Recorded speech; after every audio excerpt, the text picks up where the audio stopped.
मित्रों नमस्कार। मैं आपका भाई अंकित चौहान एक बार फिर स्वागत करता हूं अपने इस यूट्यूब चैनल ग्रामीण हेल्प अंकित चौहान में। उम्मीद है दोस्तों कि आप सभी लोग अच्छे होंगे। और दोस्तों मैं आपको एक खुशखबरी और भी बताता हूं। देखिए दोस्तों, मुझे जिलाध्यक्ष नामित किया गया है आज़ाद अधिकार सेना का, और ज़िला सहारनपुर से मैं जिलाध्यक्ष हूं। और दोस्तों देखिए, ये जो हमारी एक राजनीति पार्टी बनी है, इसके जो अध्यक्ष है, राष्ट्रीय अध्यक्ष, वो श्री अमिताभ ठाकुर जी, एक पूर्व आईपीएस और राष्ट्रीय अध्यक्ष जी हैं हमारे दोस्तों। उनके नेतृत्व में ये पार्टी बनी है। और इसके जो भी आप लोग मुझसे भी जुड़े हो, तो दोस्तों हमारी जो पार्टी है, अन्याय अत्याचार और जो लोगों के साथ भेदभाव हो रहा है, उसके खिलाफ जो है दोस्तों मजबूती से लड़ रही है। और पूरे देश में हम जो है ये अपना एक ढांचा तैयार कर रहे हैं। तो साथियों, ये जानकारी मुझे आप लोगों को देनी थी कि दोस्तों मैं अभी यहाँ ज़िला सहारनपुर का मुझे ये जिम्मेदारी दी गई है। इसके लिए मुझे दोस्तों जिलाध्यक्ष जो है बनाया गया है डिस्ट्रिक्ट सहारनपुर उत्तर प्रदेश का। तो मित्रों, आप सभी का सहयोग है और सहयोग रहेगा, तो हम लोग दोस्तों जनमानस के लिए ऐसे ही कार्य करते रहेंगे। देखिए मित्रों, समाज के लिए कुछ करना, मैंने आपको पहले अपने वीडियो में बताया था। मैंने दोस्तों अपने स्टेट में, यूपी में, और जो बगल का हमारा स्टेट है जो उत्तराखंड है, तो उत्तराखंड की जो राजधानी देहरादून है दोस्तों, वहाँ भी मैंने कई इस तरह के कार्य कराए हैं दोस्तों, जो लोकहित में थे, यानी कि परहित में थे। दोस्तों लोकहित का मतलब होता है कि आप सबके हित में कार्य कर रहे हैं। यानी कि कुछ कार्य दोस्तों ऐसे होते हैं जो आपके व्यक्तिगत कार्य हैं, जिनको आप अपने स्वार्थ के लिए, अपने व्यक्तित्व के लिए, अपने परिवार के लिए, अपनी फैमिली के लिए कर रहे हो। लेकिन मित्रों कुछ कार्य ऐसे होते हैं जो समाज के लिए होते हैं, यानी कि जिसमें लोक हित होता है, यानी कि परहित होता है। यानी कि अपना हित ना होकर या अपना भी हित कहे तो दोस्तों उसमें सभी का हित होता है। कुछ कार्य ऐसे होते हैं। तो मित्रों मैंने इस तरह कार्य किए हैं, लेकिन अब जब मुझे ये जो है जिम्मेदारी श्री अमिताभ ठाकुर जी ने सौंपी है, तो मैं इसको भी साथियों बखूबी निभाऊंगा। और जो भी मुझसे मेहनत होगी, मैं कोशिश करूंगा कि अपनी इस पार्टी को एक मजबूत मुकाम तक पहुंचाने में अपना योगदान दूं। अब दोस्तों आते हैं आज के अपने विषय पर। मित्रों हमारी जो चर्चा है वो उत्तर प्रदेश सूचना अधिकार नियमावली 2015 पर चल रही थी। उत्तर प्रदेश सूचना अधिकार नियमावली 2015 के जो दोस्तों नियम हैं, उनको जानना आपके लिए बेहद ज़रूरी है।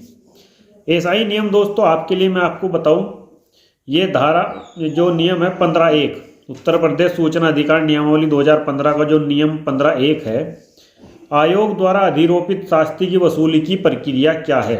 दोस्तों देखिए, जब भी आप लोग स्टेट इन्फॉर्मेशन कमीशन लखनऊ में सेकंड अपील दायर करते हो मित्रों, तो देखने में यह है दोस्तों कि किसी भी लोक सूचना अधिकारी के ऊपर जब भी शास्ति अधिरोपित होती है धारा 20(1) के तहत, यानी कि दंडात्मक कार्रवाई होती है, अर्थात जुर्माना उस पर लगता है 25,000 रुपये का दोस्तों जो है उस पर अधिकतम जुर्माने की राशि होती है। अब ये आयुक्त के ऊपर डिपेंड करता है दोस्तों कि वो उसको किस तरह से जुर्माने की वसूली करते हैं। हालांकि दोस्तों उनको भी कानून के अनुसार ही वसूली करनी है। लेकिन मित्रों जो वसूली की प्रक्रिया है वो इस उत्तर प्रदेश सूचना अधिकार नियमावली 2015 के नियम 15(1) में बताया गया है। यानी कि इसमें दोस्तों इसको परिभाषित किया गया है, इसको डिफाइन किया गया है और विस्तार से इस संबंध में बताया गया है कि आयोग जो है कैसे अपने अधिरोपित जो है दंड है, तो उसकी जो वसूली जो है वह आयोग कैसे करेगा। अब दोस्तों देखिए इसमें क्या है, आयोग किसी शिकायत या अपील का भी निश्चय करते समय किसी राज्य लोक सूचना अधिकारी पर अधिनियम की धारा 20 के उपबंधों के अनुसार शास्ति अधिरोपित कर सकता है। जैसा मैंने दोस्तों आपको बताया, जो स्टेट इन्फॉर्मेशन कमीशन है पूरे देश के, उनको दोस्तों ये शक्ति प्राप्त है आरटीआई अधिनियम 2005 के तहत, उसकी सेक्शन 20(1) के तहत, कि वो किसी शिकायत या फिर अपील का विनिश्चय करते समय, यानी कि उस पर सुनवाई करते समय, उस पर फैसला करते समय किसी राज्य लोक सूचना अधिकारी या फिर किसी केंद्रीय राज्य लोक सूचना अधिकारी के ऊपर जो है आरटीआई एक्ट की धारा 20(1) के तहत दंडात्मक कार्रवाई कर सकता है। उस पर दोस्तों जुर्माना लगा सकता है। 250 रुपये के प्रतिदिन के हिसाब से जुर्माना लगता है और जुर्माना अधिकतम दोस्तों जो है 25,000 तक हो सकता है। तो दोस्तों अब इसकी जो नियम 2 है उसको मैं पढ़ देता हूँ।